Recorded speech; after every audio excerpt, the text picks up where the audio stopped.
قصة جديدة خلينا نسمع مع بعض. أنا تعرفت على إنسانة مطلقة وعندها بنت من 2.5 سنين، والإنسانة هي انظلمت بحياتها كتير، وأنا وقفت معها بكل شي وكنت عطوف لدرجة كبيرة وحبيتها وحبتني. بس في موضوع إنه عندها مشاكل كتير مرقت فيها وما عم تتقبل إنه تتزوج. طبعا عزيزي هاي كانت أول إشارة خطر بالنسبة لك. لنكمل.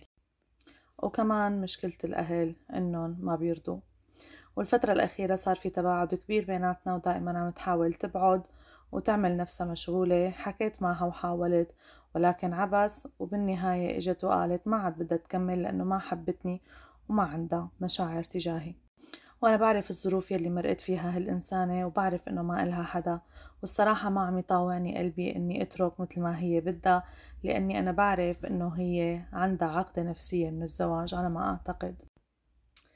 أنا حابب إني أكون حواليها وما أزعجها، بس أحميها لأني بحبها. ما بعرف هالشي رح يكون صعب، بس ما عم لاقي طريق لأني أسعد هالإنسانة. حاولت كتير، للأسف دائما بنرجع لنفس النقطة. شوف عزيزي، كونها هاي المخلوقة حدا كبير عنده تجربة من قبل وعندها كمان أطفال، معناها هي مفروض تكون بتعرف حالها هي شو بدها من هالدنيا ومن هالحياة ومن العلاقات اللي هي بتعملهم. هلأ كونها هي تعرفت عليك وعملت معك علاقة، وبعدين قالت لك لا أنا ما حبيتك وأنا بدي أترك وما بعرف شو، وانت مفكر انه هي لانه هي مرقت بتجربة صعبة مثلا من قبل فانت بدك تساعدها، بحب خبرك انك انت ما رح تقدر تغيرها نهائيا. انت مانك طبيب نفسي، وانت مانك حبة دواء، تمام؟ بس حط هذا الشي بعقلك.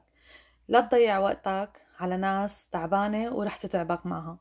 لما هي بتكون جاهزة عقليا ونفسيا ومجتمعيا بانه هي ترتبط فيك، بما انه هي يلي اختارت انها تتعرف عليك، فيا عميت اهلا وسهلا.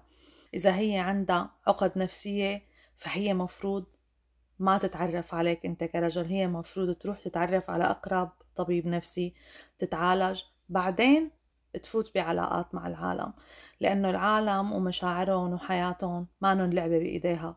فاذا هي مرقت علاقة سابقة كانت صعبة أثرت عليها، عملت لها عقد نفسية، آسفة بس هذا مو ذنبك. أوكي، أنا معاها بالتأكيد. أوكي، ممكن هي انأذت وكذا، بس هذا الشي مو مبرر بإني أنا اليوم فوت بعلاقة وبعدين إقول له لا أنا ما حبيتك، أنا ما بدي، أنا تعبانة، أنا ما بعرف شو. لا، أنا من البداية مفروض إني أنا لما بكون حدا كبير وكمان مسؤولة من عائلة وأطفال، مفروض بإنه أنا لما بدي فوت بعلاقة أعرف حدد مثلا أوكي أنا ما بدي أرتبط، أنا مثلا بدي أرتبط، أنا بدي علاج، أنا بدي حدا أحكي له، عرفت؟ فهي الألعاب يلي كتار بيعملوها، صدقني طالع حالك منها نهائيا، لأنه رح توجع لك راسك. وإذا رح تبدأ معها أنت العلاقة على أساس إنه هي تعبت نفسيا من علاقة سابقة، معناها هي عم تجيب مشاكل العلاقة السابقة لعلاقتكم هلأ، وصدقني رح تعيد نفس أخطائها لأنه هي أصلا مو جاهزة لعلاقة جديدة. لا تضيعوا وقتكم وعمركم على حدا مو جاهز للأمور اللي انتو جاهزين لها، أو حدا مو عرفان حاله وشو بده بهالدنيا. نهائيا وقتكم كتير غالي، وعمركم غالي، ومشاعركم غالية، فلا تعطوها لحي الله حدا.